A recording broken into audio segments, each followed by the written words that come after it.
Hello there, my brothers and sisters. Vessel of Truth here, Jay from Virginia for the new people, and Shabbat Shalom. Wanted to jump on here and do a hopefully shorter video to answer some of the things I've been getting in email. People's been asking about, of course, the things that's going on in the world and how it portrays to what biblical prophecy says and where should they actually be studying and looking in the Word to help get a grasp and understanding to the things that's going on in the world today. So just wanted to come on and do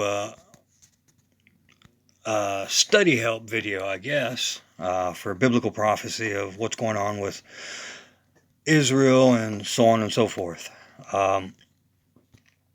First and foremost, I recommend people get a Septuagint, the Greek Septuagint, because there's a lot of things in the Greek Septuagint that's not in the King James Version or any of the other versions because it goes with the Hebrew Masoretic text. The Greek Septuagint uses the Greek to translate word for word. So it, in my opinion, is a closer translation to what is actually true. And that is really evident to see when you look at Ezekiel chapter 4, which is one of the first chapters of the Bible that I think everybody should be reading and looking at. Because I've got it pulled up here in the Greek Septuagint off of Bible Hub. You can look at, starting at verse 3, it says, "And take thou thyself an iron pan, and thou shalt set it for an iron wall between thee and the city, and thou shalt set thy face against it, and it shall be in a siege, and thou shalt besiege it. This is a sign to the children of Israel." It's a sign when we see Jerusalem surrounded and being besieged. It's a sign to us to know where we're at along the biblical timeline. But if we keep going, it says, this is the verse that's radically different from King James. It says, "And thou shalt lie upon thy left side, and lay the iniquities of the house of Israel upon it, according to the number of 150 days, during which thou shalt lie upon it, and thou shalt bear their iniquities. For I have appointed thee their iniquities for a number of days, for 190 days, so thou shalt bear the iniquities of the house of Israel." So the other part is in the next verse. It says, "And thou shalt accomplish this, and then shalt thou lie on thy right side, and shalt bear the iniquities of the house of Judah 40 days. I have appointed thee a day for a year." So if you go with the northern kingdom, it's 150 days. The southern kingdom, Judah, is 40 days. Together is 190 days. I kind of lean towards this being what's going on against Israel right now. I think that we're in the beginning of the 40 days against Judah. And from there, we'll move into the 150 days against the house of Israel, the northern kingdom. And of course, we have to understand that the northern kingdom was the diaspora, and they were dispersed throughout all the world and become parts of the nations. And a lot of them come to the United States. So that's where I'm leaning towards, but there are several different opinions and processes of thought towards what's going on with Israel right now. Some say it is Ezekiel 38 and 39. So let's go to the regular Bible. That way y'all can follow along. And we'll go to Ezekiel first. 38 And of course, you have to understand the different names. So let's read first, verse 2, Ezekiel 38 says, Son of man, set thy face against Gog, the land of Magog, the chief prince of Meshech and Tubal, and prophesy against it, and say, Thus saith the Lord God, Behold, I am against thee, O Gog, the chief prince of Meshech and Tubal, and I will turn thee back and put hooks into thy jaws, and I will bring thee forth in all thy armies, horses and horsemen, all of them clothed with all sorts of armor, even a great company with bucklers and shields, and all of them handling swords. And then it goes on to say, Persia, Ethiopia, and Libya with them, all of them with shields and helmets. Some people in their translation it'll say Persia, Cush, and Put. We'll get to that in a minute. Gomer and all his bands, the house of Togomar and the north quarters, and all his bands, and many people with thee. And then, of course, down here it adds Sheba and Dedan and Tarshish and another place, Nineveh. But for your studies, you have to understand that Gog, Magog is Russia. Put is Libya, if you don't see where it says Libya. Cush is another name for Ethiopia. Persia is Iran. Gomer is the southern parts of Russia, just above the Black Sea, right beyond the Caucasus. You've got Sheba and Dedan, which is Yemen and Arabia. Tyre or Tyre, Tyre, is Lebanon. Tarshish, Meshech, and Tubal are all places. Well, actually, Tarshish, there's a split there. Some people believe, I'm one of them, that thinks Tarshish is the southern parts of Spain. And I come up with that because it uses Meshech and Tubal, which is also places in Turkey, and Togomar is Syria. Nineveh is Iraq, but I think Spain, the southern part of Spain, is one of the places where Paul saw in the New Testament is from. So, you got Paul of Tarsus. And if you research that, you come up with Tarsus being the southern parts of Spain. So you have to understand these people, which I encourage you to go back and reread some of the genealogies and numbers and study the League of Nations in Genesis chapter 10. Because Noah, his sons and all that, as they settled and dispersed and migrated to different places, helps you identify, who is who. Because from the sons of Noah is where everybody come.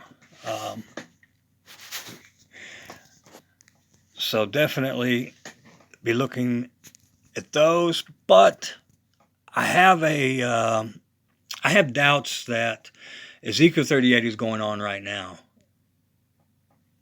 It's leading up to it, in my opinion. And the reason I say that is because verse 11 in chapter 38 of Ezekiel, it says, And thou shalt say, I will go up into the land of unwalled villages.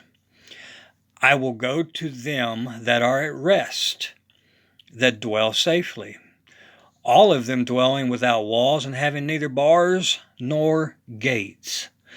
Okay, if anybody knows anything about Israel, any of the towns, Jerusalem, Galilee, it doesn't matter, just take your pick. All of those places are gated. They have bars on the windows. I mean, they have been at war and skirmishes left and right for ever. So I cannot see Israel, that plot of land over there, being the subject of this verse.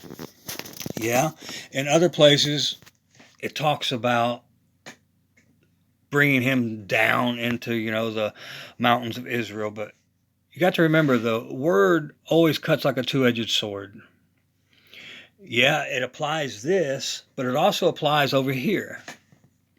I mean, it all goes back to understanding the way the Father gives you information and how he portrays things. We'll get into that even with Matthew 24. We have to understand the question that was asked Christ by the disciples to really understand what he said afterward. Because they actually asked him 3 questions. But in my understandings from everything, I see this talking about America. Because it's 100% truth that America will be destroyed.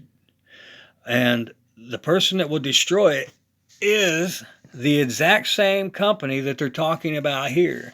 You figure all of the Muslim nations will gather together along with Russia and China, Korea, and they will destroy America. We will become a province of Russia by biblical prophecy, because America is not there in the very end to help Israel.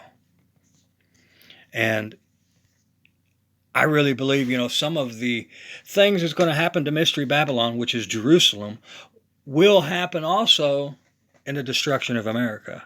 It's another video, but I can really see that happening, because even though Jerusalem is the mother of harlots, we're one of her daughters.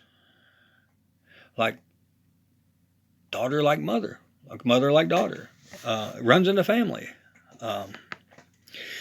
So definitely be, looking at scriptures that not only apply to Israel and the Arab Muslim nations, because, this whole disagreement that's going on right now, it goes all the way back to Abraham. And I wanted to say that because I've had several people email me and they didn't understand that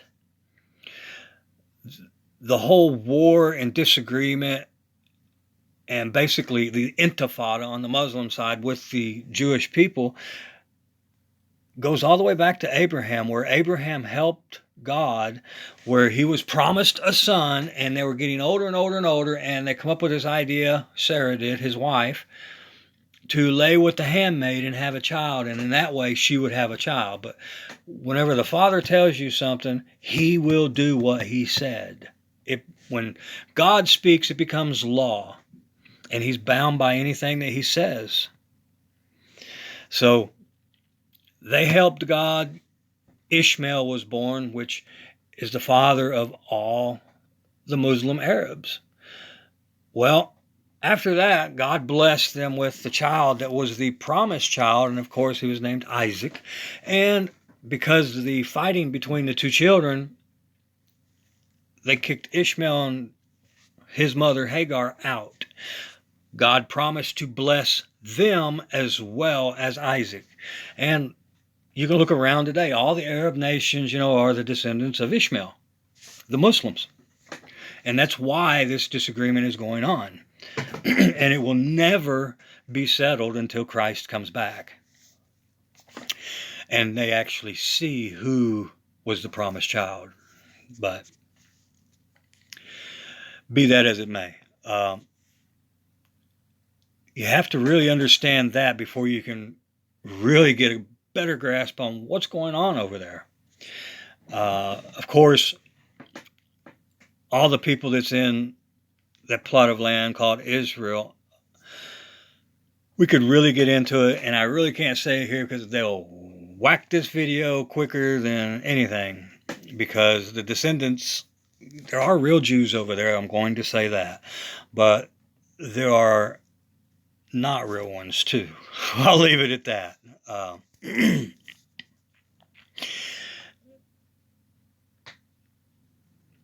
Now let's just keep this easy. I'll make another video and maybe I'll throw it up on a backup or whatever and see how it goes. About the truth of, the nation of Israel and such. But anyway, in Ezekiel 38, you have things being said about Israel itself and other things that's going to happen during the same time and lead up and afterward. So we have to learn to kind of put the puzzle pieces together in the right order. And that comes with patience, and that comes with seeking the Father and letting His Spirit, lead you into all truth. Because I guarantee anyone that's ever been to Israel, they know that they're gated, they're barred, they're guarded. I mean, they're very protected, and they're not at rest. Talk about being aware of your surroundings always. And then you go into Ezekiel 39, which 38 and 39 go together, but it presents more problems for it to be that which is happening right now. Because there are certain time indexes that comes in Ezekiel 39 where Israel will burn the weapons of war for 7 years. That's in verse 9. And they shall burn them with fire 7 years. It even tells you that they will not use wood out of the field, neither cut down any out of the forests, for they shall burn the weapons with fire. And I find that interesting. But at the same time, also, they will be making a place for all of the dead hordes that comes down from Russia and all those who invade Israel, and they're going to give them their own burial plot, and they're going to call it the Valley of Hamon-Gog. That's why I do not see this passage of Scripture as something that has already took place. It's something that's going to be coming in the future. Even says that they're going to bury, let's see,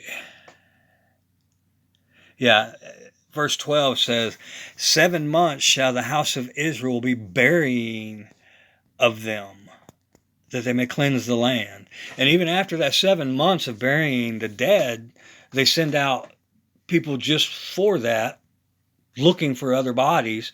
And in the travelers, they'll place flags on any bone or whatever that they find as they're traveling through. So to me, we've got more time than what most people think is one of the biggest things you can need to come away with. Because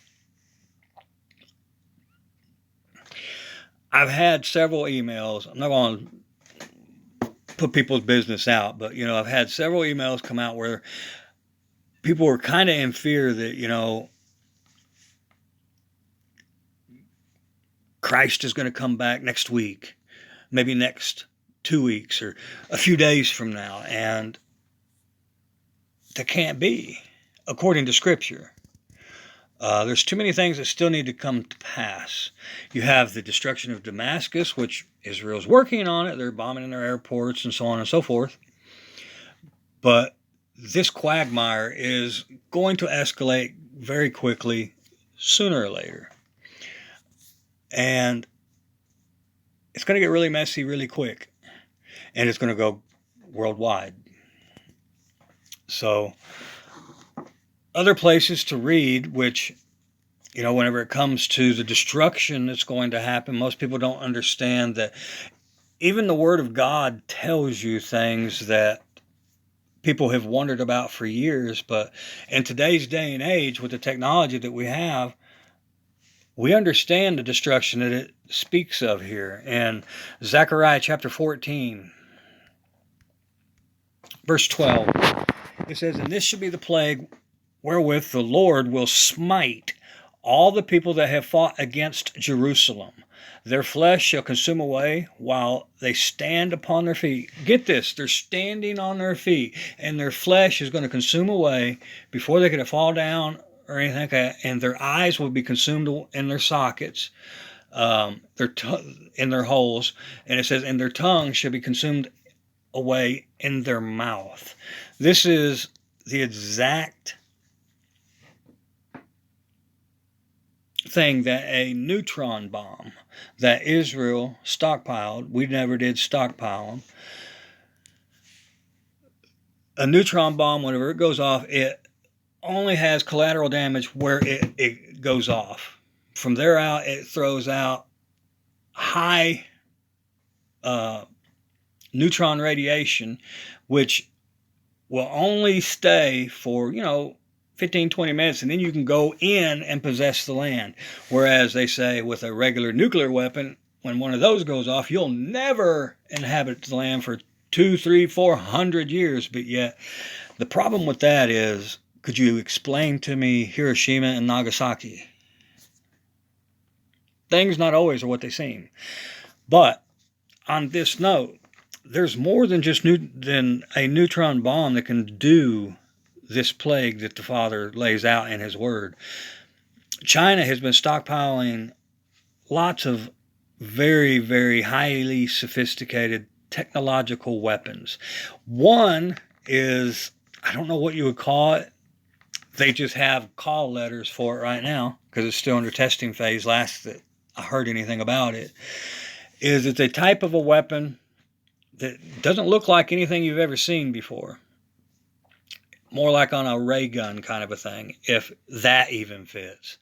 But whatever they point it at, as long as it's flesh and blood alive, it causes the very molecules of the body to extremely get excited with fervent heat, and it will dissolve instantly skin, eyes, mouth, teeth, bone, all of it, to the point where it just makes ashes out of people. And they have been doing secret weapons demonstrations and trades at undisclosed places with other worldly nations, which the United States is not allowed to attend, and showing other people and actually marketing it for sale to other countries. Why is this important? Because in Revelation chapter 17, which is, of course, another whole book people need to be reading for biblical prophecy, along with 1 Thessalonians, 2 Thessalonians, some of Timothy, Peter,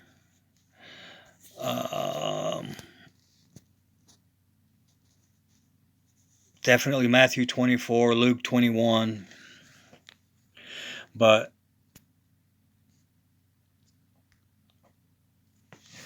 in Revelation chapter 17, verse 12, it tells you about the 10 horns being 10 kings, which have not received a kingdom as of yet, but will receive power as kings 1 hour with the beast.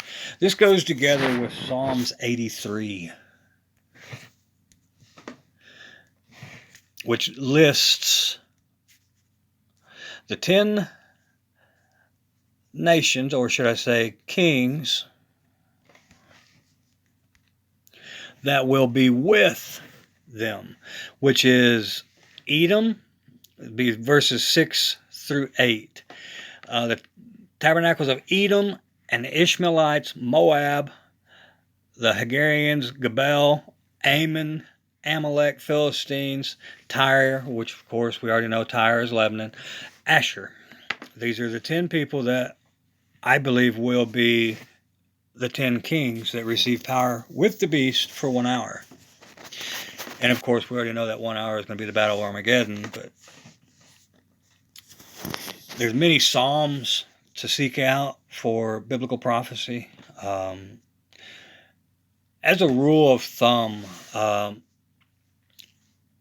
for end times biblical prophecy, you want to stick with, the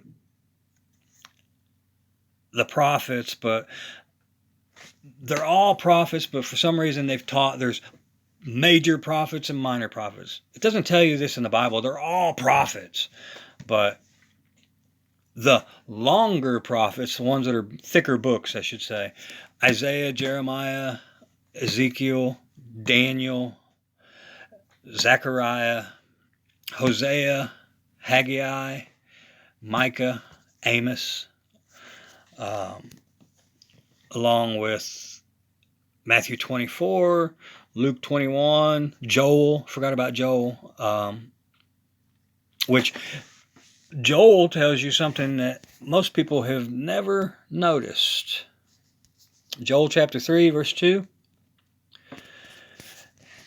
It says, I will also gather all nations and will bring them down into the valley of Jehoshaphat, which is the valley of Megiddo, or Megiddo, where the battle of Armageddon will be fought, and will plead with them there for my people and for my heritage, Israel.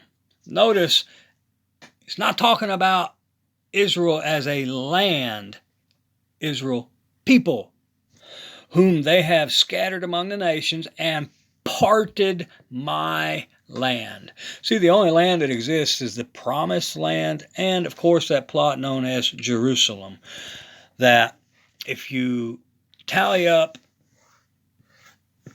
the length, breadth of the promised land, you come out with about the same dimensions as what the New Jerusalem will be, 1,500 miles by 1,500 miles.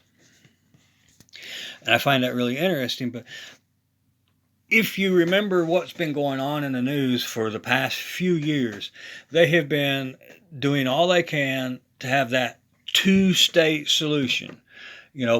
Dividing the land, God's promised land. He owns it. He gave it to who he wanted to have it. But they dividing this land up, giving Palestinians part of it and so on and so forth, which brings in the end times. A lot of people have never noticed that Joel tells you the truth flat out. And sadly, the fat cat teacher preachers in the four-wall indoctrination centers, they're not telling you this either. We can go on and on and on with, scriptures that lends credence to what's going on. You have the Ezekiel 4 thought with another thing about Ezekiel 4, the 40 days and the 150 days. If you remember in Matthew 24 and also Luke 21, Christ talks about just as it was in the days of Noah. Well, I really believe when he was saying that, he was quoting Ezekiel chapter 4. Why do I say that? Okay. That's why I say in the Greek Septuagint, you get 40 for Judah and 150 for Israel, the northern kingdom. Well, how long did it rain back in the days of Noah? It rained 40 days and 40 nights. There's your 40. Okay. How long was the rain upon the earth? 150 days, 5.5 months. Which that 5.5 months is recorded in Revelation as well, chapter 9, when the bottomless pit is opened. Biblical prophecy all comes together. It's all about putting the pieces together in the proper order so you get the true picture. And that picture shows you more than just one event, because it lends credence to how this happened and what led up to that happening. But sadly, people shoot themselves in the foot when it comes to biblical prophecy, because they always look at biblical prophecy concerning the land of Israel. They go by 1948, they were reborn. I'm sorry. this plot of land that we have today is not biblical Israel. Never has been, never will be. You know, Israel is not a place, it's a people. And if you're trying to come to the knowledge of truth prophetically, and you're going by this plot of land and, mandates whenever they gave this plot of land a name and so on and so forth, all by man, I'm sorry, you're just never going to figure out the pattern that the Father laid to be the truth. We need to sit down and get rid of all of man's doctrines, man's opinions, man's theories, and just go with what the Father said. People say, well, it's poetic, or he didn't mean it this way, he means it this way. Have you ever thought how ignorant that sounds? To accuse Yahuwah, God, our Creator, as not being able to communicate to us what he wants to say. I dare say he above all would know exactly how to say what he wants to say to communicate with us. But yet at the same time say it in a way to where not just anybody could look and read it and understand what's being said. See, the Bible is not just a book. The book is alive. And when you read it, if you're not a child of the Father, you're not going to understand what you read, because the things of the Father are spiritually discerned. That's why we need His Spirit to lead us and to guide us and to bring us into all truth. That's why He says, when we lack wisdom, call to Him who gives wisdom liberally, and He will show us. We don't need anyone else to teach us or train us or nothing. He is the way, the truth, and the life. He is more than capable of showing us and leading us and guiding us. But so many people shortchange Him. Getting on a tangent, but just for biblical prophecy, the end times, I suggest reading your prophets. Definitely go back to your lineages and numbers after studying the Table of Nations and following where people went, because it tells an even bigger story. You actually learn who these people are. In the end, the two sticks, Ephraim, the northern kingdom, and Judah, the southern kingdom, will come together. Right now, the Jews are blind spiritually. That's why salvation has come to the Jews, so that we can walk according to the will and law of the Father, to provoke the Jews to jealousy to come back. When they see the blessings of the Father upon us, and they see that shining bright light of Him just blessing people all around us, will provoke them to jealousy. See, because they believe, that salvation is under the Jews only. That us, the Gentiles, Goyim, are foolish and lost. And there's just a lot of things that we could get into, the things that the Jewish people believe that is far from the truth. They refuse to receive Christ, but they will receive with open arms the Antichrist. And it's been written, and there's no changing it. When you really want to understand and start pressing in to end times prophecy. Dive in verse by verse. Understand that in Matthew 24, look at the question that they asked. In verse 3, Matthew 24, it says, "And he sat upon the Mount of Olives, and the disciples came unto him privately, saying, Tell us, when shall these things be?" Question number 1.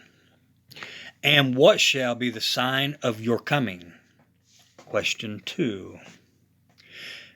"And the end of the world?" Question 3. Then he goes through and starts a long dissertation, but answers all the questions. And one of the ones that drives me up a tree is people who say, no one knows the day or the hour, not even Christ, only the Father. It just shows that they haven't read their Bible. The Father is the Father of patterns. If you go back and you look at all the biblical prophecies about the first coming of Christ as a child, you can get it down to the very day. You won't know the hour, but the day you did know. And it'll be the same way the second time. So, how do we understand? Verse 35 says, "Heaven and earth shall pass away, but my words shall not pass away." And then verse 36 says, "But of that day," what day is he talking about? "The day heaven and earth passes away, knows no man." No, not the angels of heaven, but my Father only. Has nothing to do with what he was talking about before. He interjected about heaven and earth because it's part of what's going to happen. We see that heaven and earth passing away in Revelation chapter 20, right at the start of the white throne judgment. And sadly, people have heard the fat cat teacher preachers for far too long, and their eyes just glaze over and they just read right over it. Oh yeah, that's what pastor said. This was said. That's what man said. And you're never going to get anywhere that way when you're riding the coattails of other people. You have to read and study and pray about and ask for help whenever you come to something that you're not understanding. It takes wisdom of the Father. He has to give you divine revelation. He has to show you how this works, that works, how this goes into here and that goes with that. The best I can say is it's like a bazillion piece puzzle. And the more you study and pray and get closer to the Father and seek Him and seek the truth, the more He shows you how things go together. But you have to do your due diligence. You have to study to show yourself approved, rightly dividing the word of truth. Even at that, you still need to get in and read the other books that were ripped out. They're still the scriptures. Enoch, Jasher, Jubilees, I know that they've put all kinds of bullcrap about, oh no, that's taboo. Well, it's funny. Christ quoted from them. Explain that, please. They want you to stay away from them. I suggest everybody read the book of Enoch, Jasher, Jubilees, and the Apocrypha, especially 4th Esdras and Baruch, Bel the Dragon. There's several in there that answers a lot of end times questions. You figure the very first of Enoch tells you it's for us in the day and age that we live in, the end times.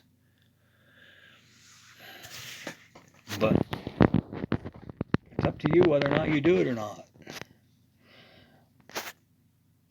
I don't think it takes a rocket scientist for people to look around and see that there are 500 churches in every town, and the places are still going to hell. But yet, back in the days of Christ, afterward, the early church, that the disciples, the apostles, they used small, intimate home churches. Everybody had to say so. And as they got too big, they'd break off and go into another house, and they'd have 2 home churches, and then 3, and then 4, and then 5, and it just grew and grew and grew, and they almost won the whole world that way. But today, look around. Just in the small hole-in-the-ground place that I live that most people have never heard of,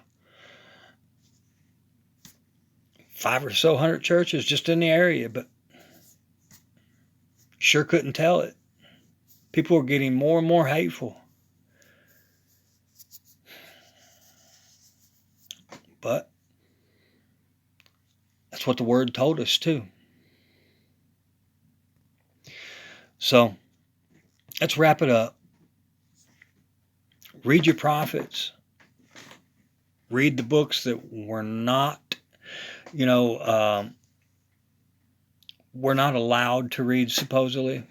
Get you copies. You can actually go and download PDF formats of them, or order one online from Amazon. They're not expensive. Or if you're able to, buy a Cepher, Cepher. It's got all the books in it, and King James format as well, and it answers a lot of questions. The only thing I would recommend is also buying a Septuagint, the Greek Septuagint of the Old Testament,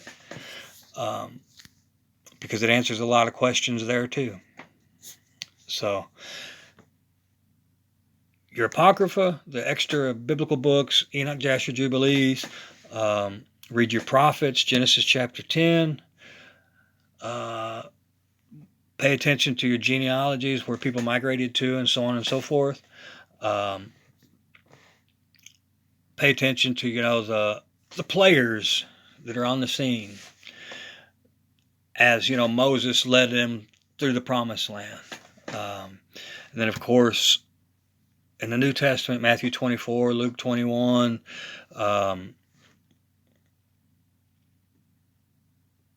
Thessalonians, the 2 Peters, 2 Timothys,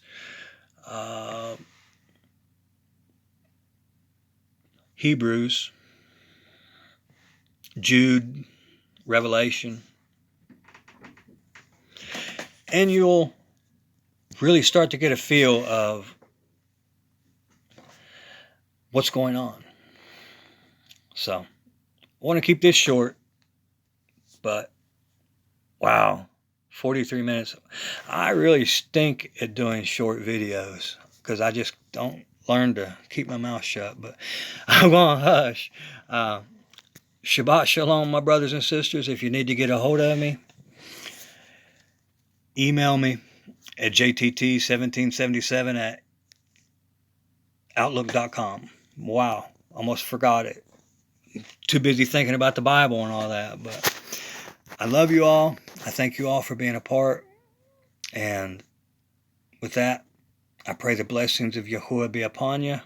I thank you all for your prayers, and I'll see you all on the next one.